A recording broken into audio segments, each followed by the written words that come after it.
الحمد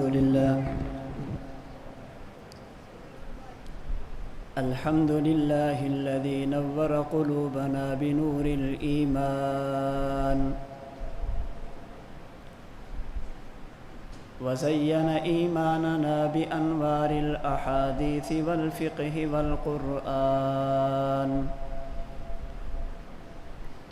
والصلاة والسلام على سيد الإنس والجان وعلى آله وأصحابه الذين أظهروا الإسلام على الأديان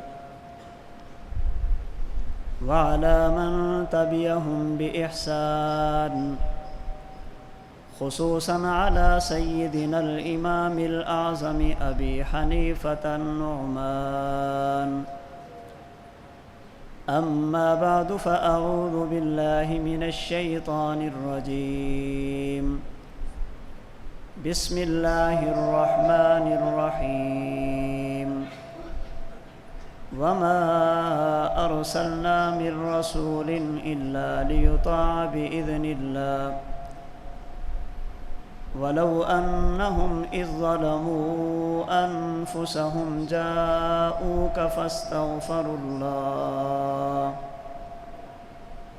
واستغفر لهم الرسول لوجدوا الله توابا رحيما. اللهم صل على محمد وعلى آل محمد كما صليت على إبراهيم وعلى آل إبراهيم إنك حميد مجيد. اللهم بارك على محمد وعلى آل محمد كما باركت على إبراهيم وعلى آل إبراهيم إنك حميد مجيد.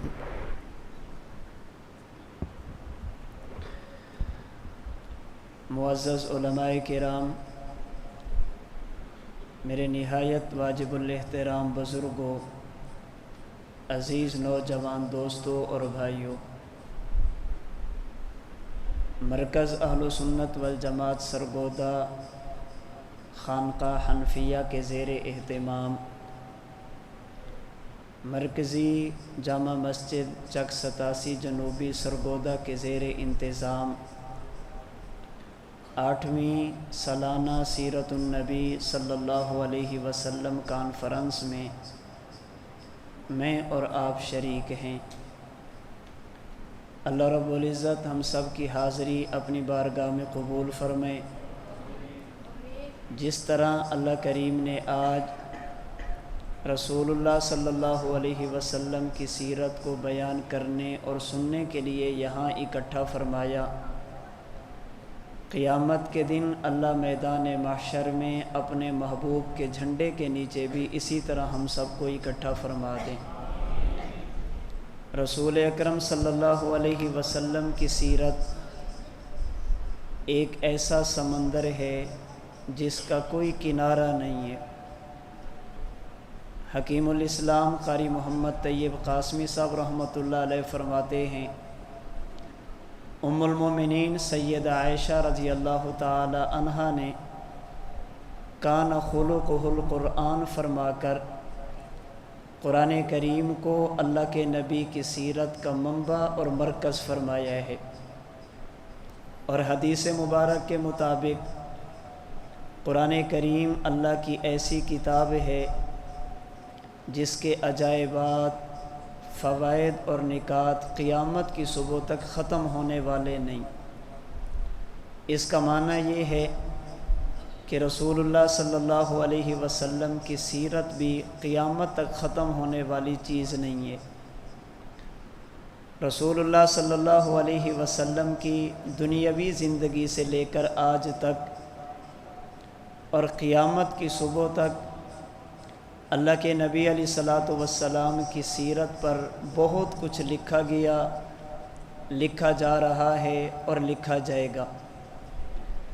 اگر اللہ کے نبی صلی اللہ علیہ وسلم کی سیرت کا خلاصہ میں اور آپ سمجھنا چاہیں تو پیغمبر کی مکمل سیرت کا خلاصہ 2 لفظ ہیں۔ نمبر 1 پیغمبر کی خصوصیات، نمبر 2 پیغمبر کی تعلیمات۔ یہ اللہ کے نبی کی پوری سیرت کا خلاصہ ہے۔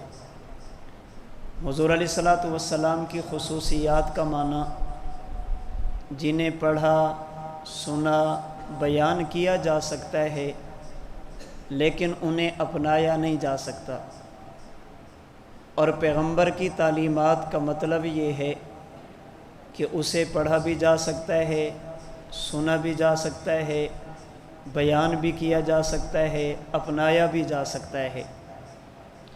ہمارا اہل سنت والجماعت کا عقیدہ یہ ہے، اللہ کے نبی صلی اللہ علیہ وسلم کی خصوصیات یہ بے مثال ہیں، اور اللہ کے نبی صلی اللہ علیہ وسلم کی تعلیمات یہ مثالی ہیں۔ ہمارے ہاں یہ 2 لفظ استعمال ہوتے ہیں، ایک ہوتا ہے بے مثال اور ایک ہوتا ہے مثالی۔ بے مثال کا مطلب ہوتا ہے اس جیسا کوئی نہیں بن سکتا، اور مثالی کا مطلب ہوتا ہے کہ ہماری اس چیز کو آپ آئیڈیل اور نمونہ کے طور پر لے کر آپ بھی اسی طرح کر سکتے ہیں۔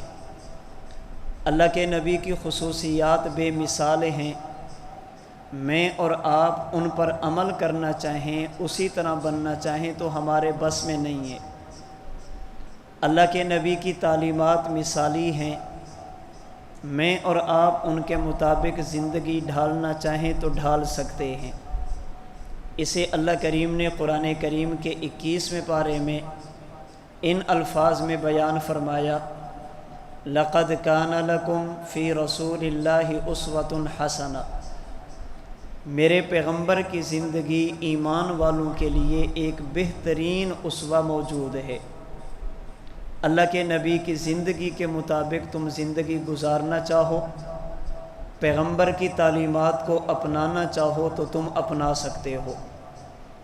میں نے آج کی اس نشست میں پیغمبر کی سیرت کا یہی پہلو بڑے اختصار کے ساتھ آپ کی خدمت میں عرض کرنا ہے کہ نبوت کی سیرت کا حصہ تعلیمات کیا ہیں۔ اس کے لیے میں نے آپ کے سامنے قرآن کریم کا 5واں پارہ سورہ نساء کی آیت نمبر 64 تلاوت کی ہے۔ اللہ کریم نے اس آیت کریمہ میں اہل ایمان کو 2 باتیں سمجھائی ہیں۔ نمبر 1، اپنی زندگی پیغمبر کی تعلیمات کے مطابق گزارو۔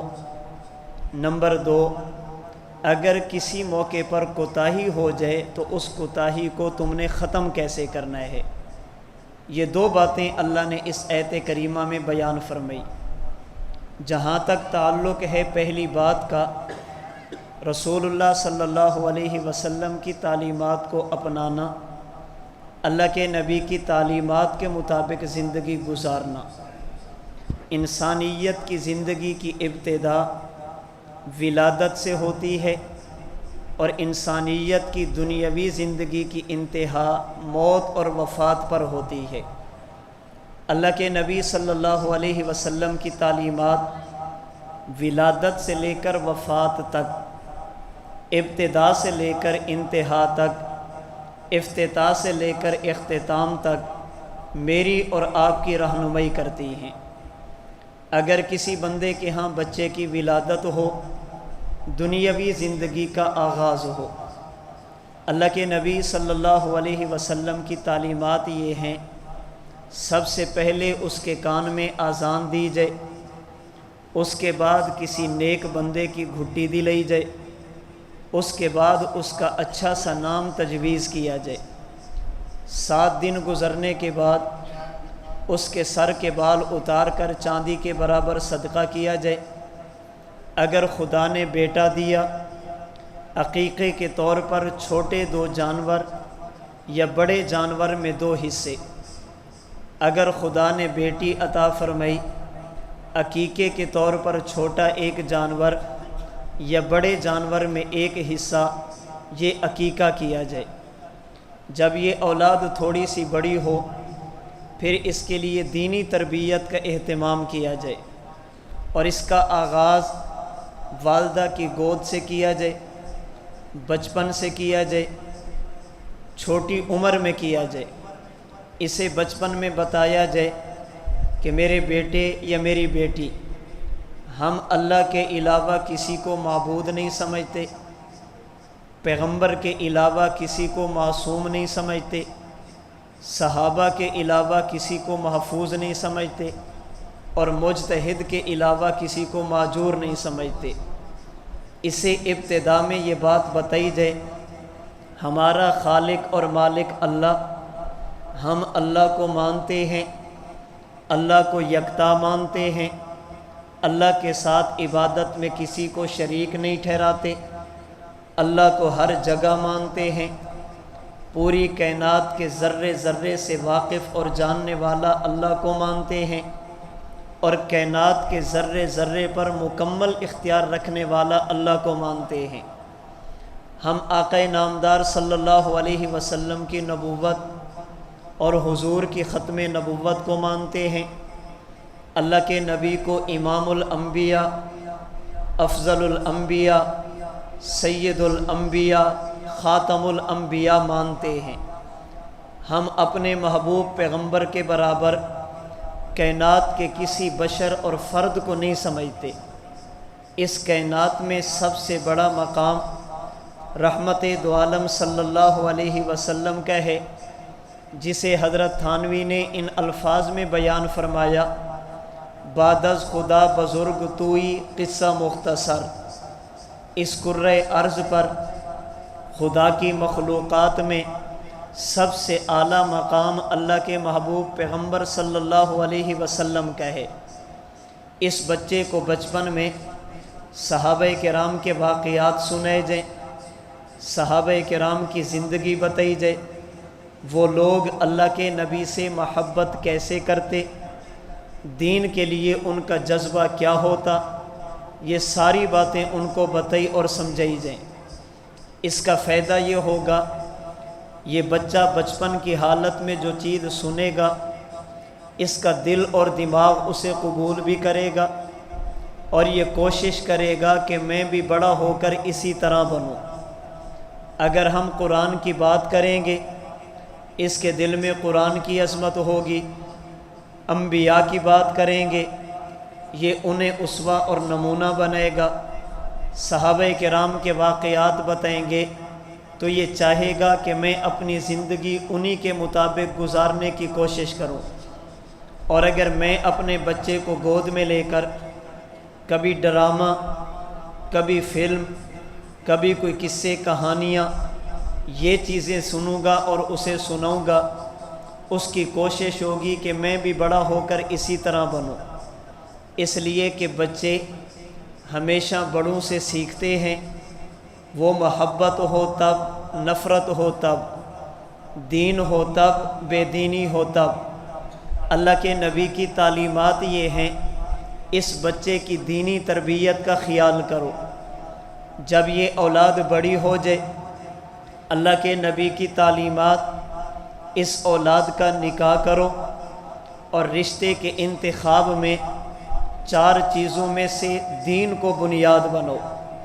فرمایا دنیا میں جو بندہ بھی رشتہ کرتا ہے، یا ظاہری شکل و صورت کو دیکھ کر، یا مال اور دولت کو دیکھ کر، یا حسب نسب اور خاندان کو دیکھ کر، یا پھر بندہ رشتہ کرتا ہے دینداری کو دیکھ کر۔ فرمایا فاظفر بذات الدین تربت یداک، اگر تم گھر کے ماحول کو جنت بنانا چاہتے ہو تو رشتہ داری کی انتخاب میں ہمیشہ دین کو بنیاد بنانا۔ اور اللہ کے رسول صلی اللہ علیہ وسلم نے یہ بات فقط زبان سے نہیں کی، پیغمبر نے اپنے عمل سے بھی یہ کر کے دکھایا۔ رسول اللہ صلی اللہ علیہ وسلم کی 4 بیٹیوں میں سے سیدہ رقیہ کا نکاح حضرت عثمان سے ہوا۔ ان کی وفات کے بعد اللہ کے نبی نے سیدہ ام کلثوم کا نکاح حضرت عثمان سے کرنے کا فیصلہ فرمایا، اور نکاح کرنے سے پہلے آپ نے اپنی بیٹی سیدہ ام کلثوم سے فرمایا، بیٹی آپ کے علم میں ہے میں آپ کا نکاح کس بندے سے کرنے لگا ہوں؟ جیسے آج ہم اپنی اولاد کو کہتے ہیں بیٹی تیرا شوہر امریکہ میں رہتا ہے، اگر تو نے اس سے نکاح کیا تو تو بھی وہاں چلی جائے گی، تیری زندگی بن جائے گی۔ اس کے پاس فیکٹری، اس کے پاس جائیداد، اس کے پاس بینک بیلنس ہے۔ اللہ کے محبوب پیغمبر نے حضرت عثمان کے بارے میں سیدہ ام کلثوم سے فرمایا، بیٹی جس بندے سے تیرا نکاح کرنے لگا ہوں اس بندے کی زندگی کا ایک حصہ آپ کے جد امجد حضرت ابراہیم سے ملتا ہے اور زندگی کا دوسرا حصہ آپ کے والد محمد مصطفیٰ صلی اللہ علیہ وسلم سے ملتا ہے۔ یعنی یہ بندہ وہ ہے جس میں اوصاف خلیل خدا کے بھی ہیں، آپ کا ہونے والا شوہر وہ ہے جن میں اوصاف حبیب خدا کے بھی موجود ہیں۔ اللہ کے محبوب پیغمبر نے فرمایا، جب رشتہ جڑ جائے، نسبت طے ہو جائے، جسے ہم اپنی زبان میں منگنی کہتے، آپ نے بیٹی کا رشتہ مانگ لیا یا کسی نے آپ سے بیٹی کا رشتہ مانگا، اب نبوت کی تعلیمات یہ ہیں، نکاح علل اعلان کرو، سب کو پتہ چلے فلاں کے بیٹے کا فلاں کی بیٹی کا نکاح ہے۔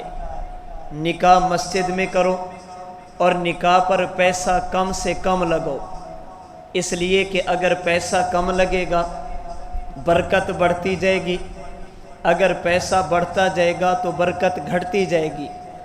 آج جو ہر گھر میں لڑائی، طلاق کی شرح فیصد بہت اوپر چلی گئی، اس کی بنیادی وجوہات میں سے ایک وجہ نکاح کے موقع پر فضول خرچیاں، اسراف کرنا، پہلے منگنیاں، اس کے بعد پھر نسبتیں، پھر آنا جانا، پھر مہندی، پھر بارات، پتہ نہیں کیا کچھ ہوتا۔ اس کی وجہ پھر بے برکتیاں وجود میں آتی ہیں۔ اللہ کے نبی کی تعلیمات کو نظر انداز کرنے پر انسان کی زندگی میں برکت نہیں رہتی، اور ہمارے حضرت دامت برکاتہم العالیہ اس موقع پر ایک جملہ فرماتے کہ پیغمبر کی سنتوں کو نظر انداز کرنے پر جو نحوستیں آتی ہیں وہ پھر تعویذات سے ختم نہیں ہوتی، وہ وظائف سے ختم نہیں ہوتی۔ اللہ نے اپنے نبی کی سنت میں ایسا نور اور برکت رکھی ہے جس کی وجہ سے انسان کو پرسکون زندگی ملتی۔ میرے پیغمبر کی یہ تعلیمات نکاح اور شادی کے بارے میں، اگر آپ تجارت کرتے، کاروبار کرتے، آمینہ کے لال کی تعلیمات یہ ہیں، تجارت کرتے وقت کسی کو دھوکہ مت دو، تجارت کرتے وقت جھوٹ مت بولو، تجارت کرتے وقت خیانت سے کام مت لو، جس چیز کو بیچنے لگے اس میں ملاوٹ نہ کرو، اگر کوئی عیب موجود ہے تو اسے چھپا کر پیش نہ کرو، خریدنے والے کو بتا دو اس کے اندر فلاں عیب موجود ہے۔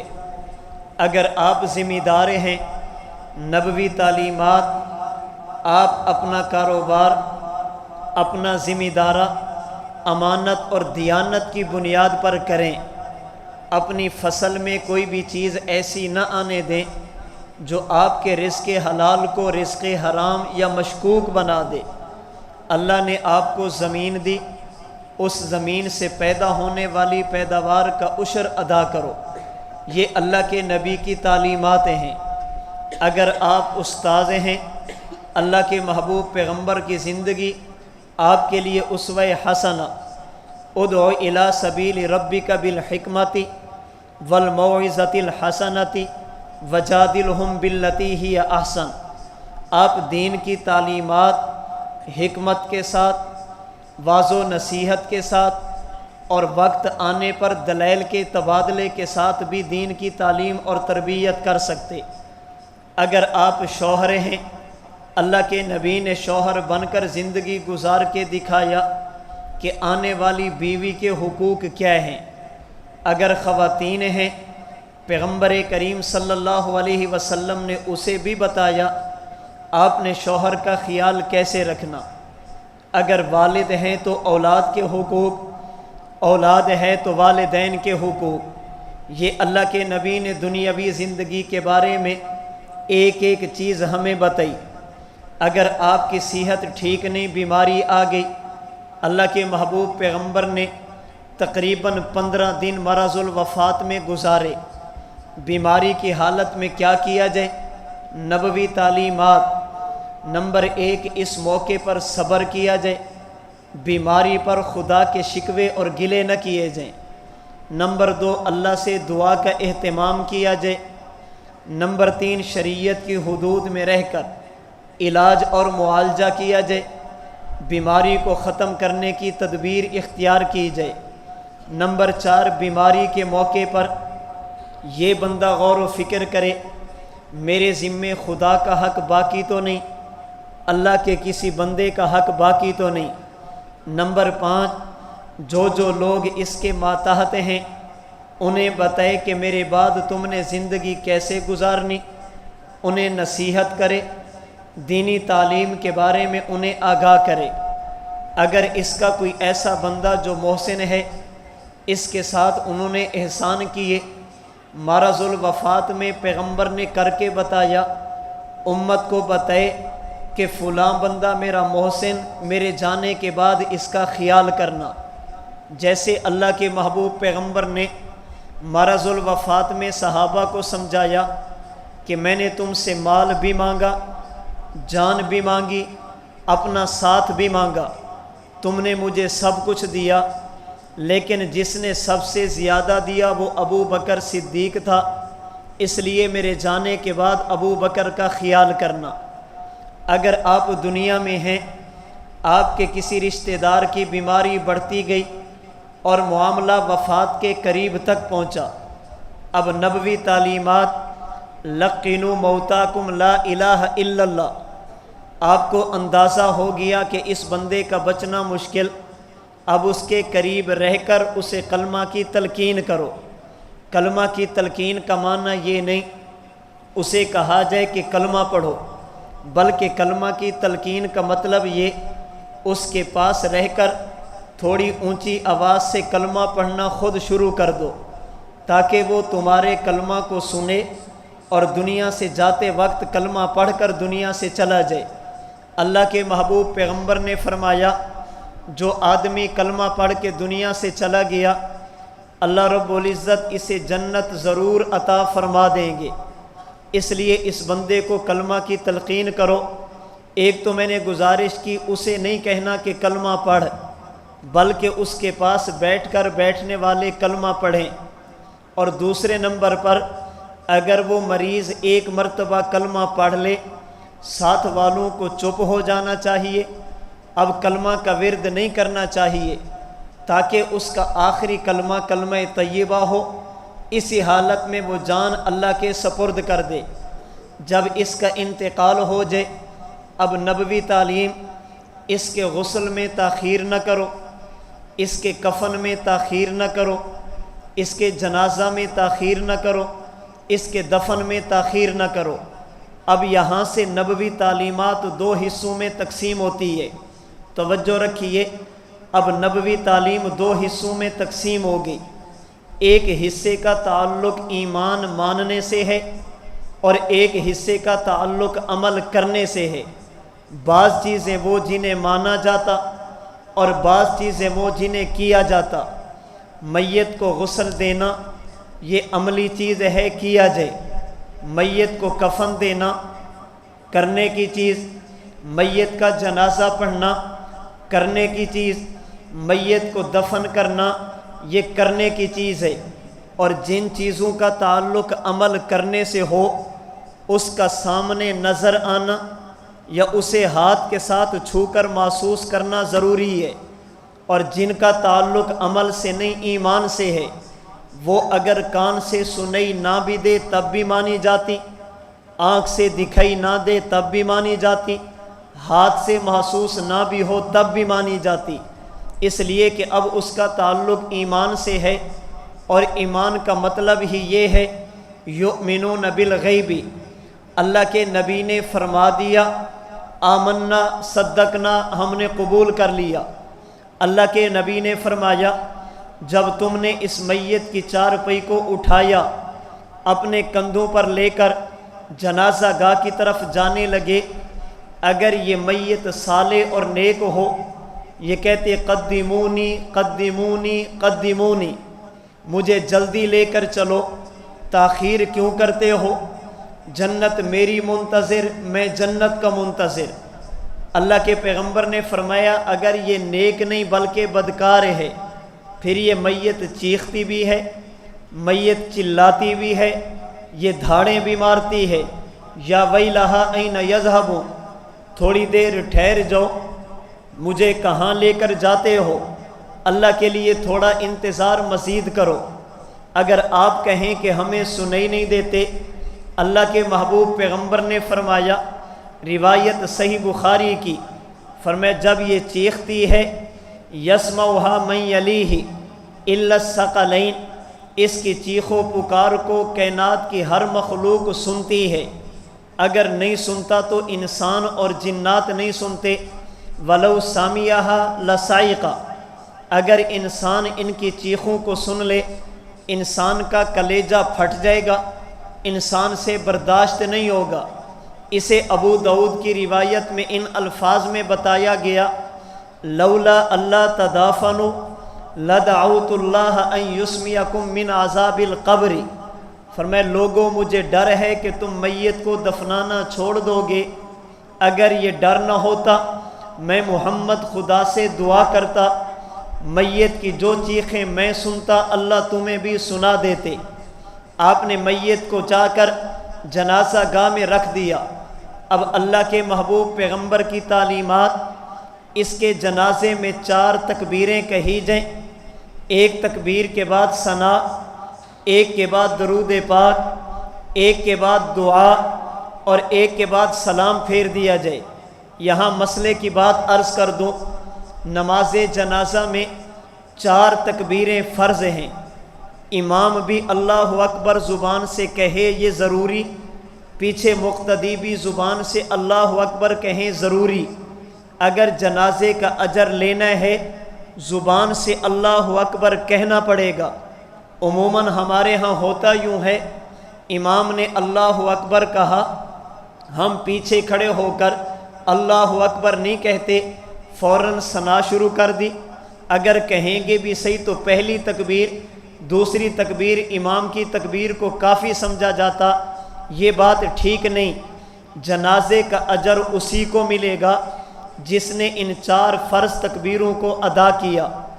آپ نے جنازہ ادا کیا، نبوی تعلیمات کے مطابق جس نے جنازہ پڑھا یہ بھی جنازے سے فارغ ہو کر کچھ لے کر جائے گا، جس کا جنازہ پڑھا اسے بھی کچھ نہ کچھ مل جائے گا۔ فائدہ جنازہ پڑھنے والے کا بھی، فائدہ جس کا جنازہ پڑھا گیا اس کا بھی۔ جس نے جنازہ پڑھا اسے کیا ملے گا؟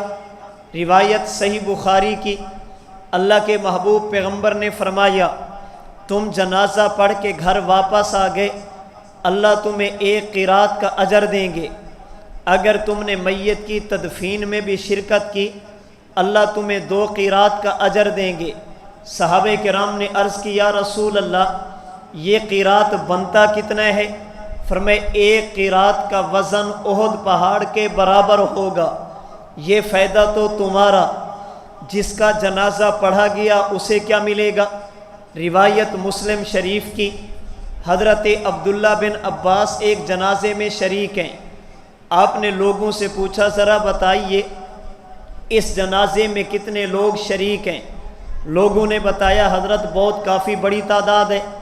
آپ نے فرمایا یہ سوال میں نے آپ سے اس لیے کیا، میں نے ان کانوں سے اللہ کے محبوب پیغمبر کا فرمان سنا۔ اللہ کے محبوب پیغمبر نے ارشاد فرمایا جب مسلمان کا انتقال ہو اور 40 موحد مسلمان اللہ کی رضا کے لیے اس کے جنازے میں شرکت کریں، پھر جنازے کے دوران یہ اس کے حق میں سفارش کریں اللہم اغفر لحینا و میتنا کہہ کر، فرمایا تم جنازے کا سلام بعد میں پھیرو گے، اللہ تمہاری سفارش کی برکت سے میت کے گناہوں کو معاف پہلے کر دیں گے۔ اس کا معنی جنازہ پڑھنے والا یہ اجر لے کر آیا، اور جس کا جنازہ پڑھا گیا وہ اللہ کی طرف سے مغفرت لے کر قبر کی طرف چلا۔ آپ نے میت کو قبر میں دفن کیا۔ نبوی تعلیمات، شریعت کی تعلیمات، جنازے میں شریک، تدفین میں شریک ہر بندہ کوشش کرے 3 مٹھی مٹی اٹھا کر اس کی قبر پر ڈالے۔ منہا خلقناکم وفیہا نعیدکم ومنہا نخرجکم تارۃ اخری۔ جب آپ نے اسے دفن کر دیا، المعجم الکبیر امام طبرانی کی حدیث مبارک کی کتاب، اس کی روایت کے مطابق ایک بندہ اس کے سر کی طرف کھڑے ہو کر سورۃ البقرہ کا ابتدائی حصہ پڑھے، اور ایک پاؤں کی طرف کھڑا ہو کر سورۃ البقرہ کا آخری حصہ تلاوت کرے۔ آپ نے دعا کر لی۔ نبوی تعلیمات مزید آگے رہنمائی کرتی، جلد بازی نہ کرو، دعا کے فوراً بعد وہاں سے بھاگو نہیں۔ روایت سنن ابی داؤد کی، فرمائے استغفروا لاخیکم وصلوا له التثبیت فإنه الآن یسأل۔ تھوڑی دیر قبر پر ٹھہر جاؤ، میت کے حق میں استغفار کرو، اللہ سے دعا کرو کہ اللہ اس کو سوالوں کے صحیح جواب دینے کی توفیق دے۔ وجہ کیا ہے؟ فرمائے اس لیے کہ ابھی تم یہاں پر کھڑے، اس کے پاس 2 فرشتے آئیں گے اور اس سے سوال کریں گے۔ اس لیے چند لوگ ایسے ہونے چاہیے جو تدفین کے بعد تھوڑی دیر قبر پر ٹھہریں، اس کے حق میں استغفار کریں، قرآن کریم کی تلاوت کریں، اللہ کریم سے اس کے حق میں دعا کریں۔ اب اگلا حصہ ایمانیات کا، اس کو میں نے اور آپ نے ماننا اور تیاری کرنی۔ جب یہ قبر میں پہنچا، اس کے پاس 2 فرشتے آئے، انہوں نے اس کی روح اور جسم کا تعلق جوڑ دیا، جسے حدیث مبارک فتواد روحہ فی جسدہ اللہ کے نبی نے بیان فرمایا۔ پھر فرشتوں نے اس سے 3 سوال کیے۔ نمبر 1، من ربک، تیرا رب کون؟ نمبر 2، من نبیک، تیرا پیغمبر کون؟ نمبر 3، ما دینک، تیرا دین کیا؟ اگر یہ مومن تو جواب دے گا ربی اللہ وحدہ لا شریک لہ، نبی محمد صلی اللہ علیہ وسلم خاتم النبیین، دین الاسلام، اللہ کے محبوب پیغمبر نے فرمایا۔ اب فرشتہ کہتے ہیں ذرا اوپر دیکھ۔ جب یہ اوپر دیکھتا ہے، اللہ درمیان کے پردے ہٹا کر اسے جنت کے محل دکھاتے ہیں۔ پھر فرشتہ کہتے ہیں ذرا نیچے دیکھ۔ جب یہ نیچے دیکھتا ہے تو اسے جہنم کی آگ اور جہنم کے گڑھے دکھائے جاتے۔ یہ جنت کو دیکھ کر خوش ہوتا، جہنم کو دیکھ کر ڈر جاتا۔ فرشتہ کہتے اگر تو جواب نہ دیتا تیرا ٹھکانہ یہ ہوتا، اب تو نے جواب دیا تو تیرا ٹھکانہ یہ ہوگا۔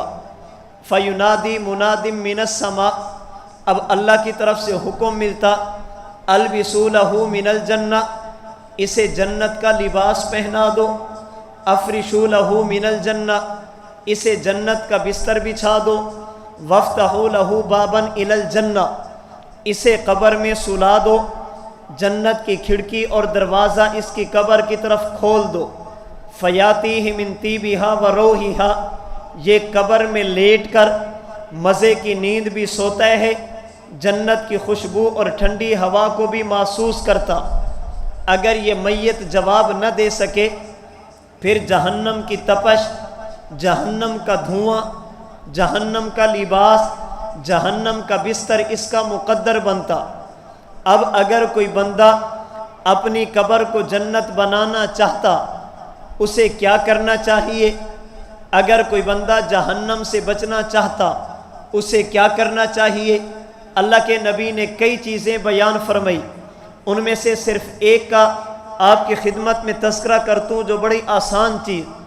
فرمائے نماز عشاء کے بعد قرآن کریم کی 30 آیتوں کی تلاوت اپنا معمول بنا لینا، جسے سورۃ تبارک الذی بیدہ الملک، سورۃ الملک کہا جاتا۔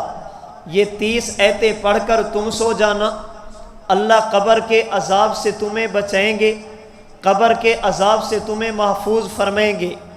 اپنی زبان کی حفاظت یہ تمہارے ذمے، قبر کے عذاب سے بچانا یہ خدا کے ذمے، اپنے آپ کو پیشاب کے قطروں سے ناپاکی سے بچانا تمہارا کام، قبر کے عذاب سے بچانا میرے خدا کا کام۔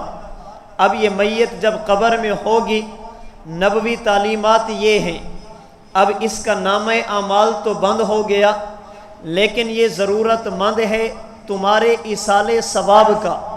اب ایسے اعمال کرو اس کو قبر میں فائدہ پہنچے، ایسے اعمال کرو اللہ اس کی قبر کو جنت کا باغ بنا دے، ایسے اعمال کرو یہ بندہ قبر کے عذاب سے بچ جائے۔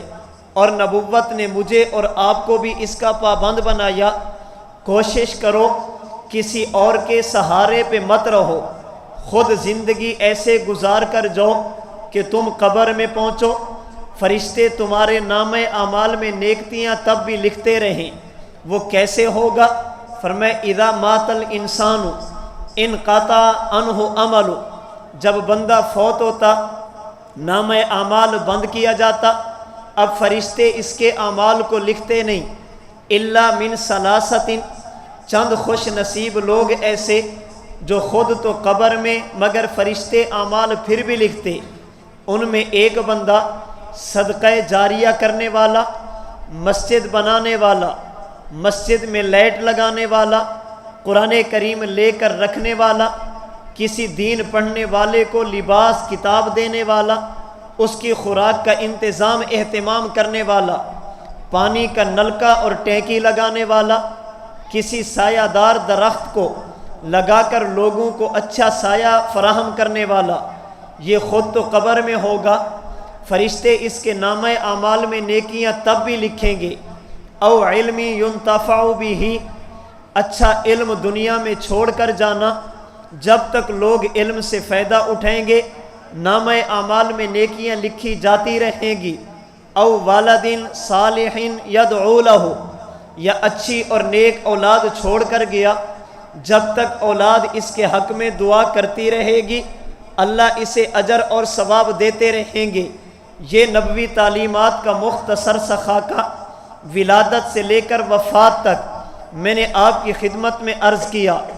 میری گفتگو کا دوسرا حصہ وَلَوْ أَنَّهُمْ إِذْ ظَلَمُوا أَنفُسَهُمْ جَاءُوكَ فَاسْتَغْفَرُوا اللَّهَ وَاسْتَغْفَرَ لَهُمُ الرَّسُولُ لَوَجَدُوا اللَّهَ تَوَّابًا رَحِيمًا، بشر ہونے کی وجہ سے، امتی ہونے کی وجہ سے، غیر نبی ہونے کی وجہ سے اگر کبھی تم کوئی ایسا کام کر بیٹھو جو تمہیں نہیں کرنا چاہیے تھا، اللہ اور اللہ کے رسول کی نافرمانی کر بیٹھو، اب اس کا تدارک کیا ہوگا، اس کا حل کیا ہوگا، اس کی تلافی، اس نقصان کو پورا کیسے کیا جائے گا، اللہ نے اسی آیت میں سمجھایا۔ میں دیگر آیات احادیث کی روشنی میں مختصر بات عرض کرنے لگا ہوں۔ نمبر 1، آپ اللہ سے معافی مانگیں، اللہ سے دعا کریں، اپنے گناہوں پر توبہ اور استغفار کریں۔ حدیث قدسی سنن ترمذی میں اللہ پاک نے ارشاد فرمایا، اے آدم کے بیٹے انسان، لو بلغت ذنوبک عنان السماء، اگر تو گناہ کرے اور مسلسل گناہ کرے، اتنے گناہ کرے کہ تیرے گناہوں سے زمین بھر جائے، تو پھر بھی باز نہ آئے، تو گناہ پر گناہ کو مزید چڑھاتا جائے اور اپنے گناہوں کو آسمان کی بلندی تک لے جائے، ثم استغفرتنی، پھر مجھ سے ایک مرتبہ معافی مانگ لے، اللہ آج کے بعد تیری نافرمانی نہیں کروں گا، اللہ فرماتے ہیں میں تیرے سارے گناہوں کو معاف بھی کروں گا، ولا ابالی، اور مجھے میری عزت کی قسم میری رحمت میں ذرہ برابر کمی بھی نہیں آئے گی۔ سب سے پہلا کام، اگر کوئی نقصان اور کمی رہ جائے اللہ سے معافی مانگی جائے، توبہ استغفار کیا جائے، اگر اس چیز کی قضا ہے تو اس کی قضا کی ترتیب بنائی جائے، اگر خدا کے کسی بندے کا حق ہے اس بندے کے حق کو ادا کرنے کی کوشش کی جائے۔ نمبر 2، اس موقع پر اللہ سے تعلق قائم کر کے اللہ سے دعا مانگی جائے اور دعا کے آداب کا خیال کیا جائے۔ دعا کے آداب کیا ہیں؟ باوضو ہو کر مانگی جائے، دعا کا ادب یہ ہے قبلہ کی طرف منہ کر کے مانگی جائے، دعا کا ادب یہ ہے التحیات کی حالت میں بیٹھ کر مانگی جائے، دعا کا ادب یہ ہے اپنا دامن پھیلا کر اللہ کے سامنے اپنے دل کو متوجہ کر کے مانگی جائے، اللہ کی تعریف، آقا نامدار صلی اللہ علیہ وسلم پر درود پاک بھیجا جائے، اللہ کے مبارک نام، اپنے کسی نیک عمل یا خدا کے کسی نیک بندے کا وسیلہ دیا جائے، اے اللہ اپنے نبی کی برکت سے دے دے، فلاں ولی کی برکت سے دے دے۔ اس دعا کا اہتمام کرنا یہ رہ جانے والی کمی کو ختم کر دیتا۔ نمبر 3، تیسرا کام، اگر کوئی کمی رہ جائے اللہ توفیق عطا فرمائے، سفر کریں، مدینہ منورہ پہنچیں، اللہ کے محبوب پیغمبر کی قبر پر حاضری دیں، اللہ کے نبی کی خدمت میں سلام کا تحفہ بھی پیش کریں اور پیغمبر سے یہ درخواست کریں، یا رسول اللہ میں بہت بڑا گناہ گار، اپنے گناہوں کا اعتراف کرتے ہوئے، اللہ سے معافی مانگتے ہوئے آپ کی دربار میں حاضر، یا رسول اللہ آپ میرے حق میں دعا فرمائیں، آپ اللہ سے بخشش کی طلب فرمائیں، اللہ میرے گناہوں کو معاف فرما دیں۔ سورہ نساء کی آیت نمبر 64 کے مطابق اگر کوئی بندہ اللہ سے معافی مانگ کر پیغمبر کریم سے سفارش کرے، اللہ اس کے گناہوں کو معاف فرما دیتے۔ اور یہ بات فقط ہماری نہیں، اللہ پاک ہم سب کو پیغمبر کے روضے کی حاضری نصیب فرمائیں۔ آپ پیغمبر کے روضے پر حاضر ہوں، باب جبریل سے حاضر ہو کر اللہ کے نبی کے روضے کی طرف جائیں۔ یہ پیغمبر کے روضے کی دیواریں ہیں، اس دیوار پر بہت ساری باتیں آج بھی لکھی ہوئی موجود ہیں، ان میں سے 4 جملے جو پیغمبر کے روضے کے سامنے 4 میناروں اور پلروں پر آج بھی لکھے ہوئے موجود ہیں۔ یا خیر من دفنت بالقاء اعظمہ فطاب من طیبہن القاع والاکم نفس الفداء لقبر انت ساکنہ فیہ العفاف وفیہ الجود والکرم۔ یہ جملے کیا ہیں؟ یہ یہاں پر کیوں لکھے گئے؟ امام ابن کثیر نے تفسیر ابن کثیر میں لکھا، اللہ کے محبوب پیغمبر کی رحلت کے بعد آپ کا ایک عاشق، آپ کا ایک امتی پیغمبر کے روضے پر حاضر ہوا، اللہ کے نبی کی خدمت میں سلام پیش کیا، پھر اس نے سورہ نساء کی یہی آیت نمبر 64 تلاوت کی۔ اللہ کے محبوب پیغمبر اللہ نے ہمیں حکم دیا اگر ہم سے گناہ ہو جائیں، نمبر 1 جاؤ کا، آپ کے پاس آ جائے میں آ گیا، نمبر 2 فاستغفر اللہ، اللہ سے معافی مانگے، میں اللہ سے معافی بھی مانگتا ہوں، نمبر 3 واستغفر لهم الرسول، آپ سے سفارش کرے، میں درخواست کرتا ہوں کہ آپ بھی میرے حق میں دعا فرمائیں۔ حضور اللہ نے 3 کام فرمائے، میں نے تینوں کر دیے، پھر اس نے یہ اشعار کہے اور روتا ہوا وہاں سے چلا گیا۔ یا خیر من دفنت بالقاء اعظمہ فطاب من طیبہن القاع والاکم، جس جگہ پر اللہ کے محبوب پیغمبر کا وجود اطہر، اللہ نے اس جگہ کی برکت سے قرب و جوار کی جگہوں کو بھی معطر فرما دیا، اللہ نے انہیں بھی منور اور بابرکت بنا دیا۔ نفس الفداء لقبر انت ساکنہ، حضور اگر وقت آیا جس قبر میں آپ آرام فرما رہے، میں اس قبر کے تقدس کے لیے بھی اپنی جان نچھاور کر دوں گا۔ فیہ العفاف وفیہ الجود والکرم، اس لیے کہ یہ قبر عام قبر نہیں، اس میں جو شخصیت آرام فرما یہ عفت کا بھی پیکر، جود و کرم سخاوت کا بھی پیکر۔ اللہ کے نبی کے روضے پر یہ 4 جملے، ابن کثیر میں بھی یہ 4 جملے، البتہ ابن حجر مکی نے حاشیہ علی الایذاء نامی کتاب میں اس پر مزید 2 اشعار کا اضافہ کیا۔ اس عاشق صادق نے یہ بھی کہا، انت الشفیع الذی ترجى شفاعتہ علی الصراط اذا ما زلت القدم وصاحباک فلا انساہما ابدا منی السلام علیکم ما جرى القلم۔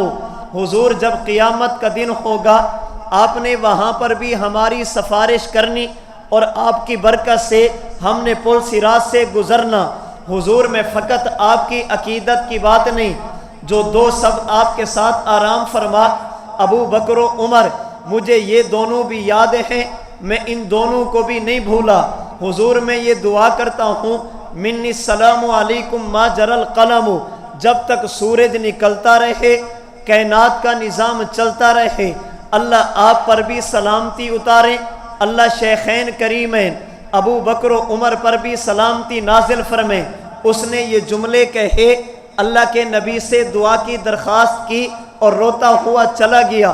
اللہ کے نبی کے عاشق کے جانے کے بعد وہاں پر بیٹھا ہوا امام عتبی، ان کی آنکھ لگی، اللہ کے نبی نے ان کو خواب میں آ کر فرمایا، عتبی یہ ابھی جو اعرابی دیہاتی آیا، آپ جا کر اس کو ملو اور جا کر اسے بتا دو، تیری درخواست کرنے پر میں اللہ سے دعا کر چکا اور میری دعا کی وجہ سے اللہ نے آپ کے گناہوں کو معاف بھی فرما دیا۔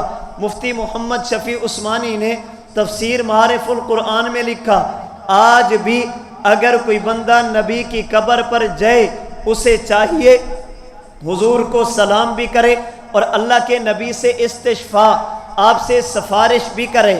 جو مسلمان جاتا، اللہ کے نبی اس کے حق میں دعا فرماتے اور پیغمبر کی دعا کی برکت سے اللہ اس کے گناہوں کو معاف فرما دیتے۔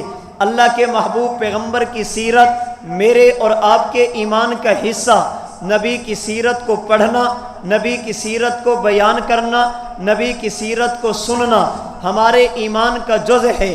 نبی کی سیرت کو پڑھیں گے، دو قسم کی چیزیں ملیں گی، نمبر ایک خصوصیات جنہیں مانا جائے، نمبر دو تعلیمات جنہیں اپنایا جائے۔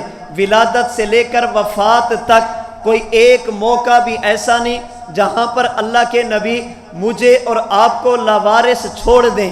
وہ پیغمبر چھوڑ بھی کیسا سکتا جس پیغمبر نے یہ فرمایا، انما انا لکم بمنزلۃ الوالد اعلمکم، فرمایا مسلمانوں مجھ محمد کو اپنا باپ، اپنے آپ کو میری اولاد سمجھنا، جس طرح والد اپنی اولاد کی تعلیم کا خیال کرتا، میں محمد بھی تمہاری تعلیم کا خیال کرتا۔ جیسے والد اپنی اولاد سے محبت کرتا، میں محمد بھی اسی طرح آپ سے محبت کرتا۔ بلکہ اللہ کے نبی کی اگر زندگی کو دیکھا جائے، رب محمد کی قسم ہمارے والدین ہم سے اتنا پیار نہیں کرتے جتنا اللہ کے محبوب پیغمبر ہم سے پیار کرتے۔ وہ عالم ارواح کی بات ہو تب بھی نبی نے پیار کیا، عالم دنیا کی بات ہو پیغمبر نے تب بھی پیار کیا، اللہ کے نبی قبر اور برزخ میں پہنچے پیغمبر نے تب بھی پیار کیا، اللہ کے نبی میدان حشر میں آخرت میں آئیں گے پیغمبر نے تب بھی پیار کرنا۔ والد کی فکر فقط دنیا تک محدود ہے، اللہ کے محبوب کی فکر فقط دنیا تک محدود نہیں۔ پیغمبر چاہتے یہ میرے امتی کی دنیا بھی بنے، میرے امتی کی قبر بھی بنے، میرے امتی کی آخرت بھی بنے۔ جیسے والد نہیں چاہتا کسی موقع پر میری اولاد کو سر جھکانا پڑے، اللہ کے محبوب پیغمبر بھی نہیں چاہتے کسی ایک موقع پر میرے امتی کو شرم سے سر جھکانا پڑے۔ اللہ کے نبی نے ایک ایک موقع پر میری اور آپ کی رہنمائی کر کے مجھے اور آپ کو اس بات کا پابند بنا دیا کہ ہم زندگی گزاریں نبی کی تعلیم کے مطابق۔ ہم اٹھنا اور بیٹھنا، چلنا اور پھرنا، کھانا اور پینا، خوشی اور غمی، ولادت اور وفات، نکاح اور شادی، ایک ایک موقع پر اللہ کے نبی کی تعلیمات کا خیال کریں، نبوی تعلیمات کے مطابق اپنی زندگی گزارنے کی کوشش کریں۔ اسی میں ہماری دنیا کی بھلائی، اسی میں ہماری قبر کی بھلائی، اسی میں ہماری آخرت کی بھلائی ہے، اور یہی مقصد ہے اس پروگرام کا کہ ہم اللہ کے نبی کی زندگی کے مطابق اپنی زندگی کو ڈھالنے کی کوشش کریں۔ اس لیے کہ آؤ دوستو ایک کام کریں، اسوہ رسول کو دنیا میں عام کریں۔ جن چراغوں سے پھیلتی ہے سنت نبوی کی روشنی، ان چراغوں کو جلانے کا اہتمام کریں۔ وآخر دعوانا ان الحمد للہ رب العالمین۔